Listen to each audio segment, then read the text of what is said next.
Now it's time for Inspirational Women, and my guests, Patti Wukovits, who is a registered nurse and a leading advocate for meningitis prevention, and is co-founder of the American Society for Meningitis Prevention.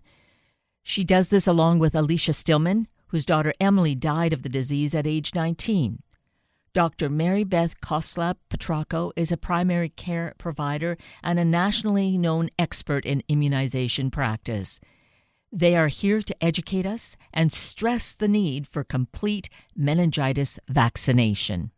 I'm deeply grateful for these two women, two amazing women, Patti Wukovits and Dr. Mary Koslap-Petraco, to join us and talk about meningitis. And I want to say at the outset, I know that name, meningitis. I know that this is a disease, but that's the extent of it. I know nothing more. And yet, this is a disease that took the life of Patti's daughter. And that's why you're doing this work. You're with us today, Patti, to share the story and to really educate us about what we need to know for our own lives, for our own kids. True?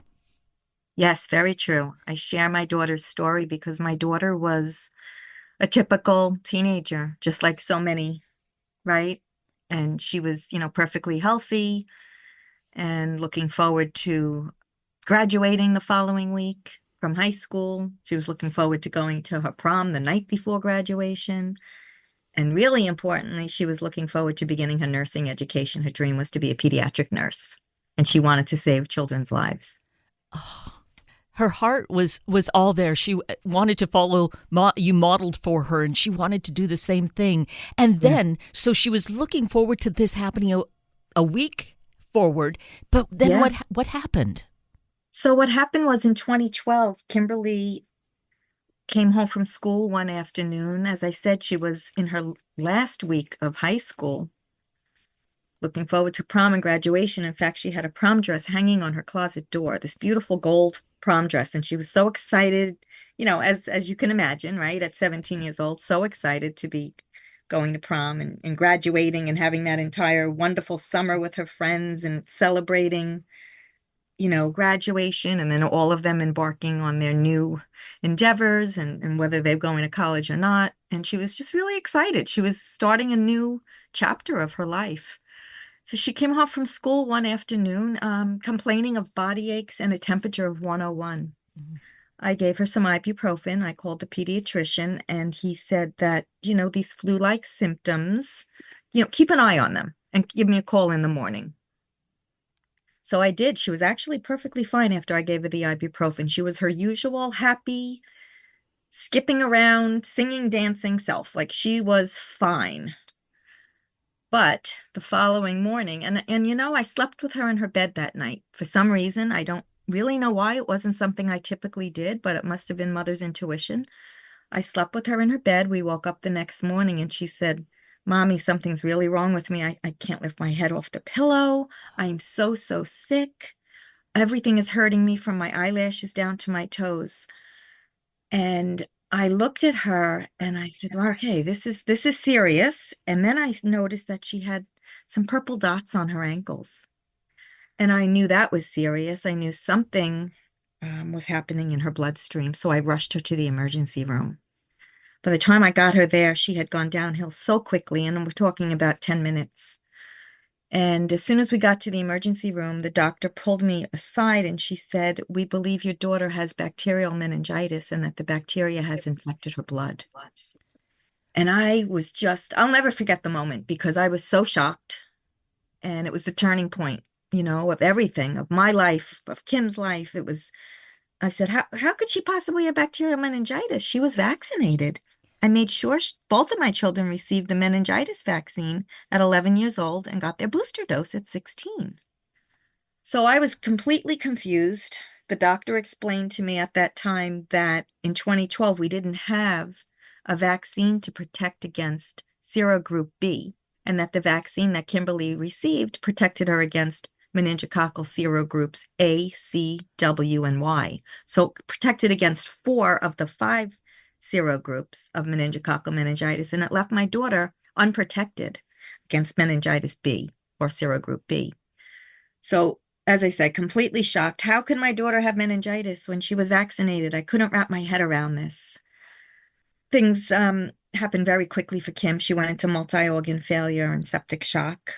Her limbs were turning bright purple at first from lack of oxygenation, and then her limbs were actually turned black. And the doctors told me that, if Kimberly survives, because the if was because she had brain activity, if she survives, she will likely be a quadruple amputee. So that was a big shock as well.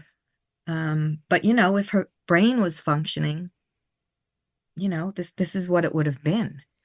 But as it turned out, a few days later, it was also determined that Kim was also losing blood flow to her brain and had impending brain herniation and would shortly be brain dead. So we had to make the decision to remove my daughter, my otherwise healthy 17-year-old daughter, from life support. And her brother was there, my husband was there, we were all there. And that's what we had to do. And I buried her 2 days later, in her prom dress, rather, 2 days before the prom and 3 days before graduation. So I know that's a lot to hear. It's a sad story. It's really sad. And out of this tragedy, I realized as myself as a registered nurse, if I didn't know that my daughter wasn't fully protected with just one meningitis vaccine, how many other parents don't know this? And that's why I'm doing the work that I do. And I have a foundation in Kim's memory. It's the Kimberley Coffee Foundation. And through that, I educate, as well as I also now am the co-executive director of the American Society for Meningitis Prevention, along with my partner, Alicia Stillman, who also lost her teenage daughter at the age of 19 to meningococcal serogroup B, or meningitis B. And her daughter was actually living in a dormitory setting. My daughter was not. So I educate about the disease, and I speak with healthcare providers all the time, the public, and parents, college administrators, and just tell them how important it is that we have now, as of 2014, we now have a meningitis B vaccine. I could not protect my daughter because the vaccine wasn't available, but parents today can protect their children with the meningitis B vaccine, and they can also get the MenACWY vaccine, and then they'll be fully protected against all 5 of these serogroups that are circulating in the U.S. It is just unbelievably heartbreaking Yeah. that this happened to you, to Kimberly, that she had such dreams and the world Mhm. doesn't have her here to fulfill that and make a difference. And I can only imagine she is smiling down as an angel and She is. grateful. She is, and Yeah. I feel that, and I know it. And her dream was to be a pediatric nurse and to save children's lives. And I do believe she's doing just that, but just through me. True, but still such a loss. Oh, yeah. Yes. And the thing is, so you as a nurse had your children vaccinated, but Mhm. somewhere along the line well, since that time, there is the new vaccine. So it's, why wouldn't it have covered all the different variations of meningitis to begin with, but only 4 of the 5? Dr. Koslap-Petraco, would you like to take that? Yes, I'll take that one. Oh, okay. The reason, as Patty mentioned, we did not have a meningitis B vaccine at the time that Patty lost her daughter and Alicia lost her daughter. It was historically very difficult to mix the meningitis B strain in with the other 4 strains of that were in the vaccine. Every time they tried to put meningitis B in with the MenACWY, it inactivated the vaccine. But now we have a new vaccine. They have figured out how to do this. So we now have a vaccine that covers against meningitis A, B, C, W, and Y. And what the big message is that we want parents to know is that their children need to be protected against all 5 strains. Lots of children, in fact, most of the children probably who are going to school and we're talking about elementary and high school here in the United States, have had the MenACWY vaccine because it's mandatory for school. It is in New York, and one of the reasons it is in New York is thanks to Patty, because she went and she worked and worked and worked until the legislature changed the laws and mandated meningitis B for children in New York State. So we have Patty and her daughter to thank for that. So children get it at 11 to 12 years of age, and then they get a second dose after their 15th birthday. But they were never protected against meningitis B. So along comes separate meningitis B vaccine. But because it's a rare disease, the Advisory Committee for Immunization Practices of the Centers for Disease Control and Prevention, better known as CDC, said, okay, it's not a lot of people, so we're going to make this a shared clinical decision-making vaccine, which means it's not automatic. Okay, your child's here. We're going to give them MenACWY and meningitis B. So now we have to have a discussion with families about why meningitis B is important and why we want to give it. And if the parent says no, it's like, no.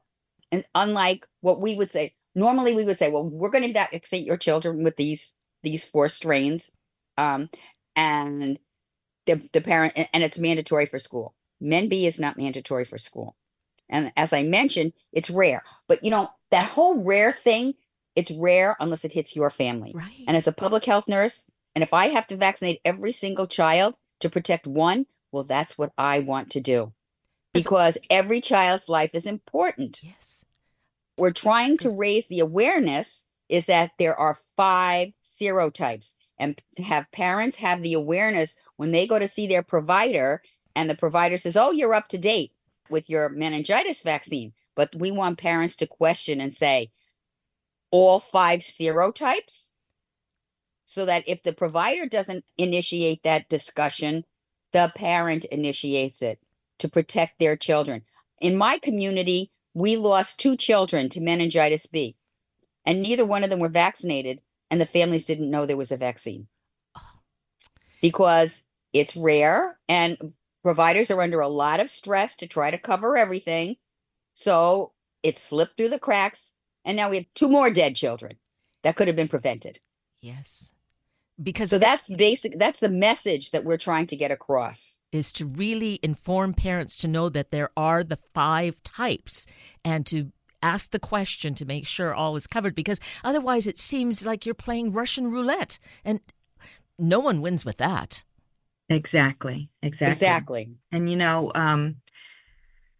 this disease can cause a life-threatening bloodstream infection that can lead to sepsis, which happened with my daughter Kimberley, or it can be meningitis, which is what happened with Emily Stillman. That's in the infection of the membranes that surround the brain and the spinal cord. And it's important to know what the early symptoms are. They can often be mistaken for the flu. As you heard me tell Kim's story, she had body aches and a temperature of 101. That was it. But it wasn't until the next morning that I noticed that she had this purplish rash starting.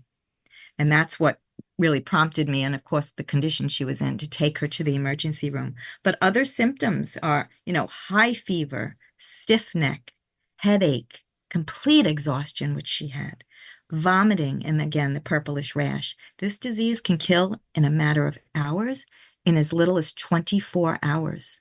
It is one of the most horrific diseases, and it can cause permanent disabilities, hearing loss, limb amputations, brain damage.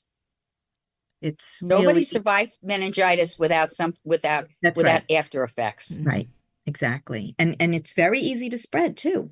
It's spread from person to person through the exchange of saliva. And we know that the 16 to 23-year-olds are at high risk for contracting meningococcal meningitis. And it's because of their behaviors. And the behaviors are sharing saliva, whether it's sharing a drink, kissing, sneezing, coughing, sharing something, passing something around that they're smoking, and having close personal contact with somebody who's infected and sharing their saliva. It's not something that is contracted as easily as the flu would be, and it's not from a hard surface. You have to be in close contact with somebody, very close contact with them. But, we think babies are the only ones who put everything in their mouths. Well, adolescents are not much different. Right. But Patty just said, it gave you terrific examples of how our adolescents put stuff in their mouths too. So we kind of have to protect them from themselves Yeah. by making sure that they're fully vaccinated. Right. And it's, so they need to know the symptoms. They need to know what to look out for. They need to know, how to have good measures as far as not infecting themselves. But as we know, the bottom line is the best thing that they can do is to be vaccinated against all 5 serogroups of meningococcal meningitis. And again, that's serogroups A, B, C, W, and Y. And I know it sounds like a big alphabet soup and it's confusing. But that's how it is. Right. It's the MenACWY vaccine and the meningitis B vaccine. And of course, now, as Dr. Koslap-Petraco mentioned, we do have a combination vaccine that will include all of those 5 serogroups. And that is given when it's indicated to get the MenACWY vaccine and the MenB vaccine at the same visit. So instead of getting 2 vaccines, they'll just get the one. And that's typically at the 16-year-old visit. Yeah, it's terrific vaccine. I just recently got it in my practice. I'm a pediatric nurse practitioner, and it's wonderful. And we only have to pinch the children once, and we're covering them for all 5 serogroups. So that's another thing that parents can ask for if, when they go to their provider. Is my child a candidate for the combination vaccine? Right. And then it's instead of pinching them twice, you only got to get pinched once. Right. It's a pentavalent vaccine, and it's really important. It was just recently approved by the FDA, and it's just so important that parents have the information that we're talking about today. We want to empower them with this information because we know that knowledge is power. Mm-hmm. We know that they can now go into the provider's office if the provider doesn't talk about fully protecting their child against all 5 serotypes of meningococcal meningitis. They now have that information and they can say, again, has my child been fully vaccinated and fully protected against the 5 most common meningococcal bacteria? And that will start the conversation. More than likely the provider will say it, but in the event that they don't, parents need to know that they need to speak up and advocate. Is there another layer that at the schools that the teachers the administration is saying, be aware of this. You need to be checking that your child has had this immunization done? Well, we sure. wish. In New York State, for example, because I can only speak for that, right? We're both from New York. The law, the requirement now is for all 7th, 12th graders must be vaccinated with the MenACWY vaccine. The requirement does not include the meningitis B vaccine. So that causes confusion, right? So Yes. Parents think, okay, my child's been vaccinated against meningitis. They're fully protected. They're good for their senior year and I can send them off to college. But that's not the case. There are only 43 colleges in the US that actually require specifically the meningitis B vaccine. And parents think that when they sign the forms for their children to go to school, when it says meningococcal meningitis, that because their child has the MenACWY vaccine, that they're fully protected, and they're not. And one of the most alarming statistics is that it's really concerning because meningitis B has been responsible for every college outbreak since 2011. It's all from meningitis B. And why is that? Because we're doing a good job with the other vaccine. We're protecting Right. most of these kids. And, the vaccination rate for meningitis B is pretty low. It's about, is 89% of teens have received 1 dose of the MenACWY vaccine, and MenB vaccination rates are far lower, only at about 30%. Oh my. And, like I just mentioned, all of the outbreaks since 2011, so the last 13 years on our college campuses are caused by meningitis B. That's very scary. And parents don't realize it. Those few colleges that have meningitis B as a mandatory vaccine for their campuses, almost every one of them has had cases of meningitis B on their college campuses. And that's what scares them into making the vaccine mandatory for that particular college. Yes. So, backing up a bit in terms of this being a bacterial infection, how does it originate? We know how they're passing it along, but where does it start? How does it start? If we had the answer to that question, we would be bazillionaires. Okay. We just know that we know that it's in the environment. Okay. We also know that, as Patti mentioned, meningitis B is the only strain that we've seen on the college campuses in over 10 years. But just this past summer, there were outbreaks all over the world of meningitis Y in 30 to 40-year-old adults, mostly African American individuals. Some was travel, some was just, they don't know where it came from. Mm-hmm. When we talk about outbreaks, 1 to 2 cases is considered an outbreak. That's how serious this illness is.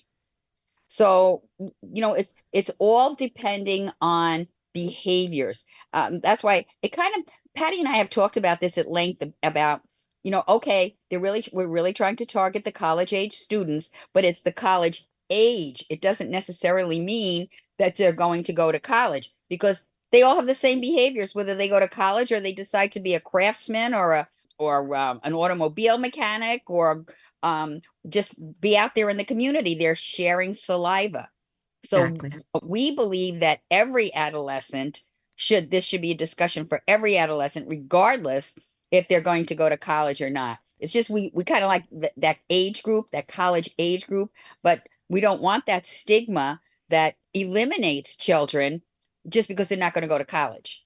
Exactly. Oh, absolutely. That wouldn't be equitable. No. Yeah, the disease does not discriminate in that way. It does not discriminate. And that's the big problem with this disease. You don't hear about it until someone close to you has either been seriously injured from the disease, or we lose them because of the disease. Patti has said this time and again. This is not a disease we want to have to treat. We want to prevent it so we don't have to treat it. Right. Or try to treat it. Exactly. Right. I mean, in my daughter's case, she got medical attention, excellent medical care immediately within just a few hours of her first symptoms. Right. And was treated properly with antibiotics and everything else that she needed. But yet some of these kids just don't survive. And my daughter happened to be one of them. Oh. She was in the ICU fighting for her life. Yes. Really, really, it's a devastating disease, as you can hear from what we're saying. Yes. And the best thing that everybody can do is make sure that your child is fully vaccinated against all 5 serogroups, because you can do that now. And very easily. Very easily. Yes. But I hear what you are saying, and I hope that others are hearing this as well, Patti, that it's really a matter of being informed, as we are working on doing right now, and then asking that critical question, making sure that your child, all of your kids are, and your neighbors' kids and such, are vaccinated against this. Right. Patti, we just recently had a bit of a discussion about the antibiotic issues. Right. We've always had antibiotics. If someone is exposed to meningitis, we had antibiotics that we could use to prevent them from getting sick if they had close contact. And again, Patti mentioned to you, it's all about the close contact. But now in New York State, we just got a memorandum from the state health department saying the drugs that we used to use are not working anymore.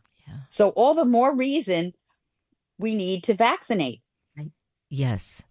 Those bacteria, those germs become too intelligent, right? And they take over. So yes, the prevention here, the awareness for the prevention is what we really want to hammer home. Right. Yes. Yeah, we don't want to see another family go through what Patti and Alicia have been through, and we'll never stop going through. Yes, because this is with you every day, obviously, right, Patti? It is. There's not a minute that goes by that I don't think of my daughter. Yes. She'd be 30 right now. Oh, and doing amazing work where we know in the world, and yet just it feels randomly her life was cut short, and so fast. I mean, that's so fast. A ravaging disease. Yeah. Oh, Well, I again am so grateful to you, Patti, that you have taken this as a passion to work, because there could be the other where someone is so devastated that they can do nothing. But the fact that you want to use this as an opportunity to prevent other families from having to go through this, save other lives, there's no greater work that you could be doing. Right, right. Kimberly and Emily are both saving lives, even though they're not with us any longer. And, everybody can get more information about meningococcal meningitis through the American Society for Meningitis Prevention by visiting our website, meningitisprevention.org. Yes, absolutely important to get all the more details there and become so much more informed and educated and share this with others. I think this is one of those things you want to shout from the rooftops and make sure. And I do. Yes, you are doing that. And we want to get some others across the country on your team, get up on those rooftops and shout this. Well, thank you. Thank you for this opportunity. Well, thank you really for your courage in wanting to share the story, because I appreciate that there is a wound there that you have to keep really opening constantly. Mm-hmm. Even though it's been this many years, it doesn't matter. It's like she was here with you yesterday. She's here That's today. Right. Yes. Exactly. Well, you are both amazing women. I am so grateful, Patti, to you for your work, and also to Alicia for working with you, and Dr. Beth Koslap-Petraco, thank you for the work that you're doing, because that's important to be really promoting the vaccines and informing people that way. I only hope that everybody hears this and really embraces it. Yeah, I do a lot of meningitis education in my church parking lot. Wherever you have the opportunity, right? That's right. I don't pass up any opportunities to tell Patti and Alicia's stories.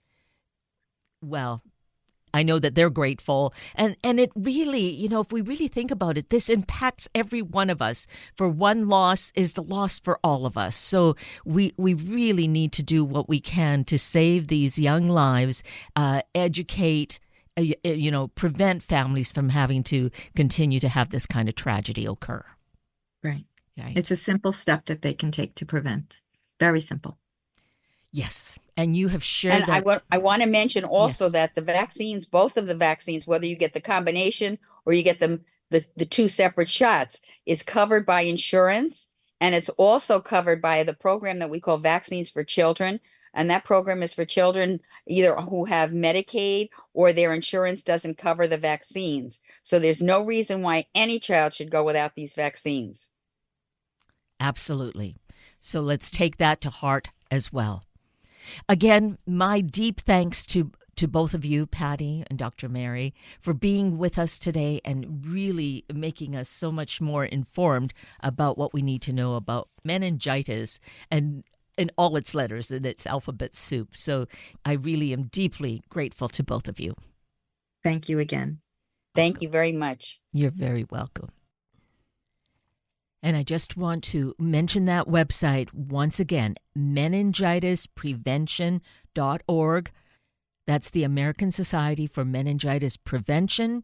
There you'll get really important, critical information, and you will see the inspiration, the very tragic inspiration for this, pictures of both Kimberley, age 17, and Emily, age 19, who lost their lives still in their teens to this really devastating disease.